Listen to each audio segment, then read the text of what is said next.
पाकिस्तान उच्चायोग के कितने लोगों से संपर्क थे? मुजम्मिल ने कितने लोगों से मिलवाया? दिल्ली यूपी में किन किन लोगों से मिला? भारत में कितने लोगों ने मदद की और भारत में कहां तक जाल फैला है? क्योंकि तुफैल और हारून को लेकर रोज नए खुलासे हो रहे हैं, जिसमें गजवाए हिंद तहरीक लब्बैक वाला एंगल भी सामने आ रहा है। अभी एटीएस की पूछताछ में पाकिस्तानी जासूसों पर सवालों की बारिश होने वाली है। सिर्फ दिल्ली और यूपी ही नहीं बल्कि आईएसआई का जासूसी नेटवर्क गुजरात तक फैला हुआ है। गुजरात एटीएस ने एक ऐसे जासूस को पकड़ा है जिसे हनी ट्रैप के जाल में फंसाकर पाकिस्तानी हैंडलर खुफिया जानकारी हासिल किया करते थे। ये वही आरोपी है जो आईएसआई के हनी ट्रैप में फंसकर कच्छ बॉर्डर की जानकारी सीमा पार भेजता था। अब गुजरात एटीएस इसे गिरफ्तार कर चुकी है और कई बड़े खुलासे भी किए हैं। वो जो लड़की पहली थी और ये लड़की है, क्योंकि उन्होंने नंबर बहुत चेंज करते रहते हैं, तो एग्जैक्ट सेम है कि नहीं वो सारे इन्वेस्टिगेशन की पार्ट है। इस केस में ऐसा हुआ था, इनको पूरा प्लान बताया गया था, उनको कॉन्फिडेंस में लेके आया था, उसके बाद इस बंदे ने शेयर करना शुरू किया। जांच में पता चला कि सहदेव गोयल पाकिस्तान की किसी अदिति भारद्वाज से लगातार बात करता था और संवेदनशील जानकारी मुहैया करा रहा था। इसके अलावा लंबे समय से आईएसआई के संपर्क में था, बीएसएफ के मूवमेंट पर नजर रखता था, नेवी की जानकारी पाकिस्तान को भेज रहा था और सीमा से जुड़ी महत्वपूर्ण जानकारियां भी भेज रहा था। इस गिरफ्तारी के बाद आरोपी को अहमदाबाद लाया गया, जहां उससे गहन पूछताछ की जा रही है। जासूसी का जाल सिर्फ यूपी तक सीमित नहीं था, बल्कि दिल्ली, हरियाणा और पंजाब जैसे राज्य भी शामिल है। लेकिन सवाल ये कि देश से गद्दारी के पीछे इनकी क्रोनोलॉजी क्या है और आखिर किस लालच में ये लोग जासूसी को तैयार हो जाते हैं। देश से गद्दारी का सीधा मतलब है लालच या फिर कोई ट्रैप। आमतौर पर लोग पैसों या दूसरे तरह के फायदे के लिए गद्दारी करते हैं। दूसरे वो लोग हैं जो आईएसआई के हनी ट्रैप में फंसकर गद्दारी करते हैं और तीसरे वो लोग जो गजवाए हिंद का ख्वाब देखते हैं और भारत से गद्दारी करते हैं। गद्दारी की वजहें अलग हो सकती है, लेकिन मकसद एक। वो कैसे, जरा ये भी समझ लीजिए।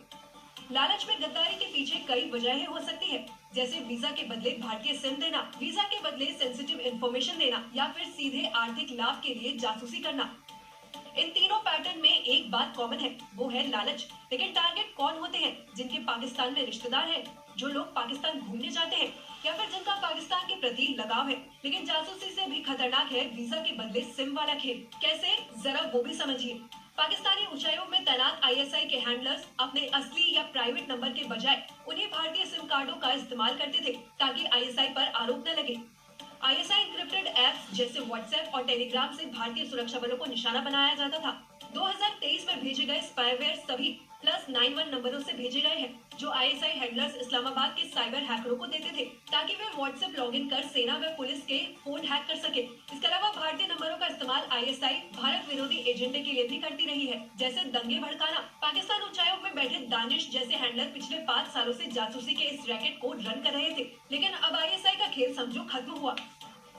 नेपाल के रास्ते भारत में घुसपैठ की कोशिश हो रही है। बहराइच में एक संदिग्ध को यहां पर एसएसबी के जवानों ने पकड़ा, जिस पर घुसपैठिया होने का शक था। हालांकि संदिग्ध पूछताछ में कुछ भी नहीं बता रहा है। पुलिस की गिरफ्त में यही वो संदिग्ध है जो भारत नेपाल बॉर्डर पर नो मेंस लैंड पर चहलकदमी कर रहा था। रात के अंधेरे में भारत की सीमा में घुसने की कोशिश कर रहा था, लेकिन बॉर्डर पर तैनात एसएसबी के जवानों ने शक होने पर शख्स को कब्जे में ले लिया। संदिग्ध की गिरफ्तारी के बाद बॉर्डर पर सुरक्षा बढ़ा दी गई है। एसएसबी के जवान दिन रात मुस्तैद हैं, क्योंकि सुरक्षा एजेंसियों को जानकारी मिली है कि पाकिस्तान और बांग्लादेशी घुसपैठ भारत की सीमा में एंटर होने की कोशिश में है। पुलिस के मुताबिक गिरफ्तार आरोपी न अपना नाम बता रहा है और न ही अपनी पहचान बता रहा है।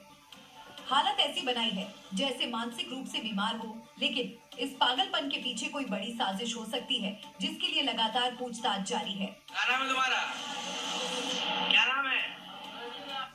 भारत पाकिस्तान के बीच सीज फायर हुआ हो, लेकिन पाकिस्तान कब कोई नापाक हरकत कर दे ये कोई भी नहीं जानता है। इसीलिए जैसलमेर के बॉर्डर पर बीएसएफ के जवान लगातार डटे हुए हैं ताकि दुश्मन की हर नापाक साजिश का यहाँ पर पलटवार किया जा सके। और इसके लिए जैसलमेर बॉर्डर पर बीएसएफ के जवान मुस्तैदी के साथ तैनात हैं। बीएसएफ ने पाकिस्तान जैसलमेर बॉर्डर पर निगरानी और बढ़ा दी। बीएसएफ के जवान बंकरों पर घातक हथियारों के साथ मुस्तैद हैं और ये ऐसे हथियार हैं जो देश के दुश्मनों को पल भर में ढेर कर देंगे। बंकरों में तैनात जवान 24 घंटे देश की सरहद पर निगाहें टिकाए हुए हैं ताकि कोई भी दुश्मन गतिविधियों को रोका जा सके। भीषण गर्मी में भी सेना के जवान गाड़ियों के जरिए पाकिस्तान जैसलमेर बॉर्डर की दिन रात पेट्रोलिंग कर रहे हैं ताकि पाकिस्तान से कोई आतंकी घुसपैठ न कर सके। ऑपरेशन सिंदूर के समय भी और ऑपरेशन सिंदूर से पहले भी और भविष्य में भी सीमा सुरक्षा बल हमेशा से अपने कर्तव्य अपने सुरक्षा के लिए, देश की सुरक्षा के लिए हमेशा तत्पर रही है, मुस्तैद रही है। तो ऑपरेशन सिंदूर के दौरान भी हमने वही काम किया जो हम अभी तक करते आए हैं। संदेश साफ है, अगर अब पाकिस्तान ने फिर भारत की तरफ कोई नापाक हरकत की कोशिश की तो ये जवान उनका मुंह तोड़ जवाब देने के लिए हमेशा तैयार हैं।